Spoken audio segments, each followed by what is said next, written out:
What's up everyone? So today we are going to be rejetting our Klx140. We got a fresh exhaust coming on its way. We went with the big gun, and we're going to talk about that a little bit more in probably a different video as far as the review and how it sounds. But what this video about is how you jet your stock carburetor on these things, which seems, going through the forums and all that, is a huge hassle because you do not have adjustable needle.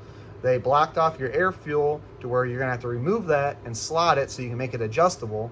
And even at that point, it seems like the intake boot being too short and with some other restrictions, it just doesn't really seems like it really fights this bike to want to run 100% right. But we have a trip coming up real soon, our 41-mile pit bike trail trip up in Michigan, and we got to get this thing running right with what we have. So we bought a jet kit off of Amazon. It was, I think, like 10 bucks. Came with a bunch of pilots, mains, and what your stock pilot is a 38 and a 95 main. We're going to bump that up to a 45 pilot with a 110 main, and we're going to see how she runs. Seems like a lot of guys run around that 42 to 105 mark on a slightly modified bike, but since we're going with a full exhaust and not just removing our baffle and all that, we're going to bump it up a little bit more. We do have our airbox drilled already. I can't quite remember if we rejetted this thing or not, but I know she runs a little bit on the lean side. She's a little bit hard on the starts and all that, which is a big sign that your bike is running lean.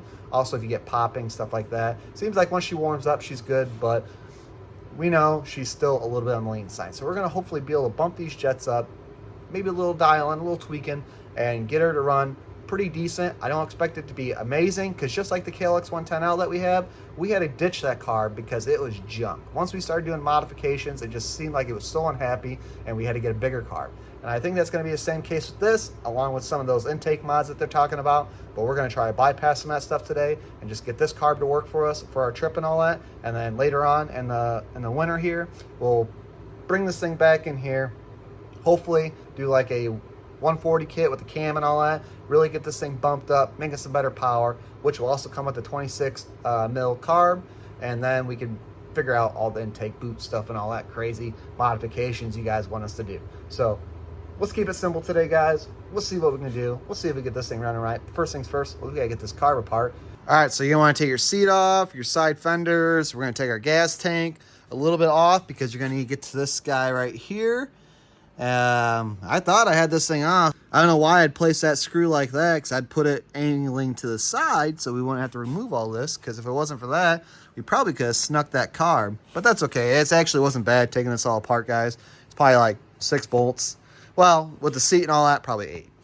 But either way, and this is that brass screw I was telling you guys about, and it seems like ours is already slotted, and it looks like it's pretty factory. So I was seeing guys complaining. So maybe in newer models, that's not slotted and you'll have to mess with that, but we do not. So we're going to pop this carb so we can swivel it and then get to that bowl, undo the screws and all that, and then swap our jets. So it might not be that bad of a process, and we might just be chilling out waiting for this exhaust to show up. That's our mods. We just screwed some holes in there, or drilled some holes, not really too fancy. They do make a little bit nicer setups and all that, where they call like unifilters or something like that, where they kind of pop in and plug. But you already got a filter in there doing all the work. It's no different than if you just run a pod filter. I mean, you're still getting good protection doing this. So I go with this, you know, and you could definitely hear it like really sucking through that. So definitely felt the difference just doing this mod all by itself. And like I said, I can't remember if I jetted the carb or not. So we're going to find out though. All right, so we got our carb out. We got it to where it's nice in position, where we're comfortable working on it. We already got our jets out, and they were stock, guys. So our stock was a 95, and our pilot was a 38, and we probably just used our air fuel mixture screw to get this thing dialed in with the airbox drilled out. And the other thing that you see talk about is removing your snorkel, which is this guy right here, which might have like a little bit of glue, but it pops right off. So we pop that off. So we're going to leave that open, and we'll see what happens. But we are still going to bump it up pretty heavy. It kind of makes me feel that maybe a 105, 42 would be maybe good. But we are going to be running in cold temps. So we're going to go a little bit fatter and see what happens. And if anything, it leaves us a little bit more jetting to mess with. And yeah, we'll see what happens. Well, we got good news and we got bad news. Bad news is we ordered the wrong size jets. The thread is wrong on them. They're a little bit too fat. They must be for a bigger carburetor. We did happen to find some jets out of our old carburetor from our 110, and those will fit because they're from a Key carburetor. The problem is we're a little fat on the pilot. So we got a 48 pilot, and then we only have a 100 main. So what we're going to do is plug this snorkel back in and see if that works. But our good news is our exhaust just came in. So we're going to send it, guys. We're going to put these jets in, see what happens, see how it runs. Like I said, we're going to put the snorkel back in, just restrict the flow on the top end. So hopefully that maybe it'll make that 100 maybe work okay. If not, we'll order some jets up. All right, we got our exhaust unboxed, and she looks good, guys. This is one of the reasons we went with it. It actually was a pretty good-looking pipe. Like I said, not a fan of the 110s so much, but the big gun for the 140 looks pretty darn aggressive. So that looks like a pretty good quality pipe. When you're messing with bikes like this, small motors, like there's only so much difference exhaust is going to do for you. The reason why we also went with this too is because we have pro circuits already. We have pro circuit T4 on the 110, KLX 110, and then on the CRF 110 we have the pro circuit T6. So we already have a bunch of pro circuits. So we're like, you know what, we need to mix it up. You know, we have different bikes, we gotta have different exhausts. So that's why we went with big gun. And at worst case scenario, plenty of our friends are going to be doing the 140s with us. So maybe they'll need exhaust, and I'll just sell it to them for a good price, and then we'll pick up a pro circuit like we want. So we'll give it a try and see what happens. All right, we got the pipe on. Are you guys ready for this? Holy moly. Look at that pipe, guys. Big gun. I mean, discount price too, guys. $400. Like, that's not bad. And it's like $370, $380 something, but it's $400 to the door. Beats this is your stock header pipe. Like, look at that. Look at that obnoxious angles. The size of it. And I mean, we're gonna know when we go rip it on the road. But we did cheat, guys. We did fire it up already. Oop. Oop. Come on, girl. Look how quick it fires up. No choke. Still cold. And it's probably chugging a little bit like that. She's probably a little bit, she might be a little rich. But the throttle response is there.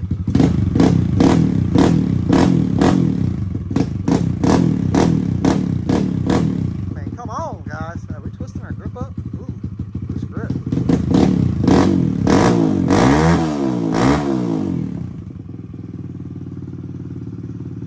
That sounds pretty good to me. We gotta get everything back on, take it for a rip down the road, and then we'll know exactly if our jetting's right. But that might be a wild jetting, guys. 48, kind of big for your pilot, but then a 100 main.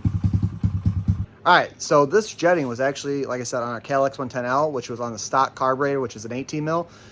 That bike had a BBRU float, which is probably a lot more air intake than what this system right here is getting. And it had an aftermarket exhaust. So obviously we're aftermarket exhaust and with a little bit extra airflow. So we might not, this is a 20 mil carb, so we might not even be that far off on jetting. 48's a little wild for the pilot, but when we were doing all our testing and all that on the other bike, we got as good as we could, but kind of like this bike here, the carbs are kind of junk and we did upgrade. But I don't know, guys. I mean, we'll know once we rip it, but it sounds good. Throttle response is all there, and we still got some adjustment. Got us. We were doing the wrong screw. So that is the one on your left right there. You see it's got all the dirt on it. That is called, what Cowie did was he de-socket. And we have this because of our 110. So a lot of guys just slot those out, so then they can just use the flathead. But if you have the right tool, that's what it looks like. So we adjusted it to 1.5 turns. We're going to crank our idle up, and we're going to see if we can get this thing somewhat dialed in. All right, I'm going to have you guys watch me from here. And what we're going to do is we're going to try to achieve the cleanest, highest idle, not messing with the idle screw. Now, we might turn the idle up on the idle screw just a little bit. That way we can tell the fluctuation without actually killing the bike.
good, guys.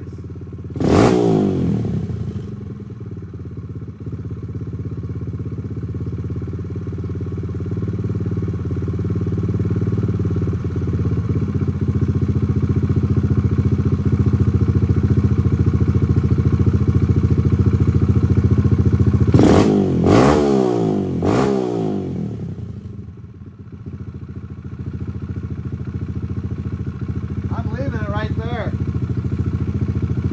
as I move the screw. I know, right? Right there. That's money, guys. That is money. So you guys hear me a little bit better right now.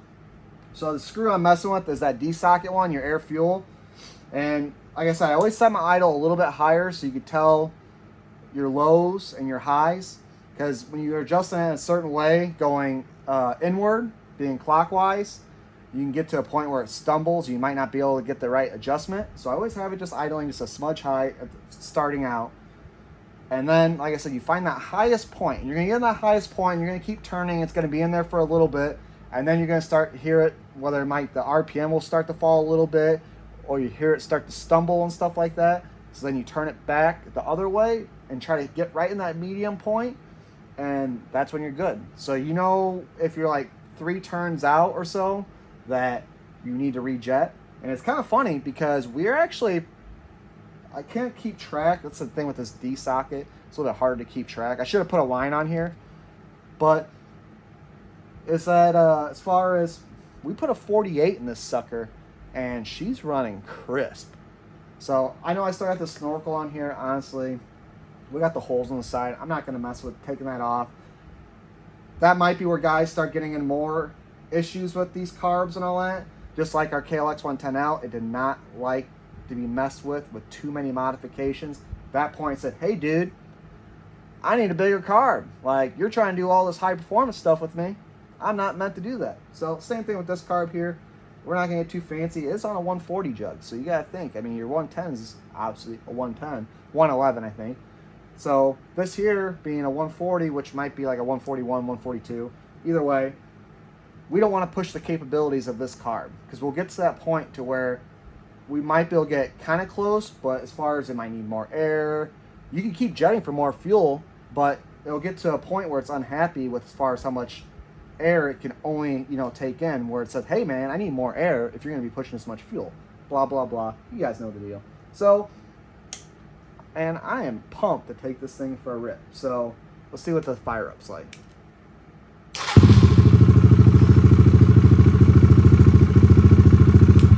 I tell you, I don't want to jinx myself yet, but guys are beating their head against brick walls in these forums trying to get these things jetted. And we just smoked it. And I'll tell you, the response, so good. Like, you could tell this thing is a whole different animal already. This thing feels like it's going to be spicy. So I kind of wish we could have had a little bit bigger main top end jet, which we go to run it. She starts leaning out in the top end, sputtering and all that. It'll be a whole different thing running the bike down the road. Then we'll know, hey, go back. We got to get a 105, and that's all we need to do. We got the bottom end, it sounds like pretty crisp. I mean, they don't get any better than that right there. No sirree, Bob. So, all right, let's button this gal up and see what the real results are. All right, everyone, we took her for a rip, and she is 100% perfectly jetted. I would not change a thing on it. She is dialed in.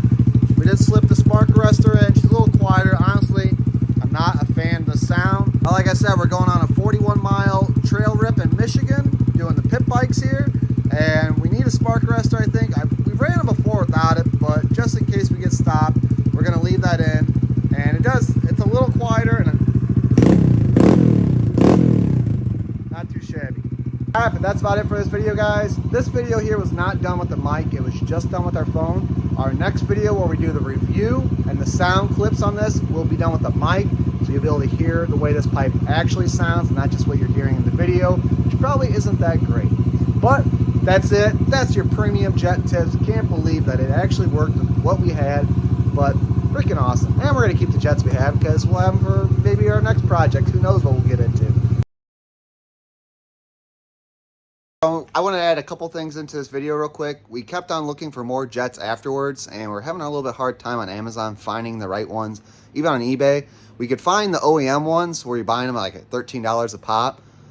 So I can't remember what I quite did with the 110 since they are the same jets, but might have to buy them as far as the OEM ones, or as far as buy a from your dealership will probably have them in stock. If anyone finds a good link where you could buy like a bundle of them, put it in the comments for sure, because I'd like to find those and actually purchase those, because we got more 140s to jet.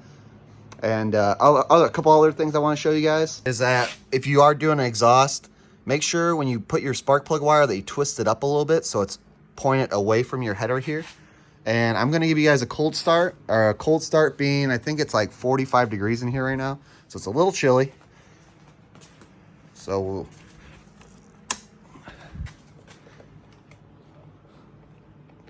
all right, choke is on.